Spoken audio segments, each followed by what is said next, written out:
it does resonate with people very strongly, because when you do spread a bit of truth somewhere where there's lots of lies being told, it makes people stop and think. And George Orwell said that in times of universal deceit, telling the truth is a revolutionary act. And that's what we're trying to do. What you guys try and do, what we try and do in London, is to just tell the truth. And yeah, go ahead. So you're saying it's a love revolution then?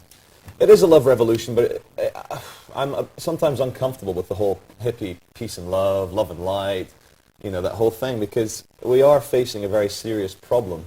And the solution needs to be, obviously the end goal is love. To me, love is the only force which truly exists in the universe. But we need to be careful as to not just go the way of the hippies in the 60s and just start believing that everything will be okay if we just love in our hearts and make ourselves okay. Because I think a lot of people, they get involved in the truth movement, they become very spiritual, and then they disappear into some Buddhist temple somewhere and forget about the fight. You've got to fight the good fight. You need to think of this as a human issue, not just as your own issue. So the love really needs to inspire action. It does, yeah. So why do you feel that we need a revolution? I could probably speak to you for the next 6 hours and give you a million reasons why we need revolution. If it's not for the 25,000 children dying of starvation per day, if it's not for the over-corporatization of every single facet of the capitalist state we have, I'm all for capitalism. We've been trading as a species for thousands of years, you know, like I'm in the jungle, I've got a dead raccoon, I want some bananas, we trade, that's capitalism. But corporatism, as Mussolini said, the corporate state is the fascist state. And a big issue we have in London is that everything in central London is being turned into a private property area. Even the River Thames, you know, the main river that flows through London, the whole bank of it, left bank, right bank, is private property.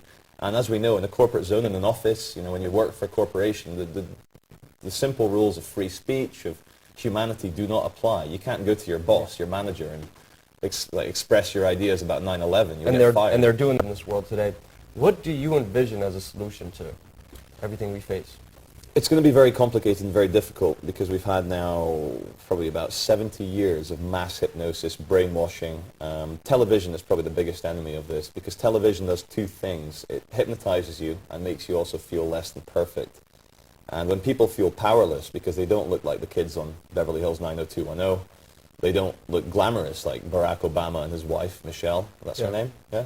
Michelle Obama. So I foresee a kind of a revolution of... There's a kind of global awakening happening anyway, thanks, I think, in part to the internet. Technology is the footprint of consciousness, and the internet, although it's full of bullshit as well, you find a lot of shit on the internet, you'll also find that there is a lot of very good information. And we have this global mind now. We have millions of individuals being able to spread information as one.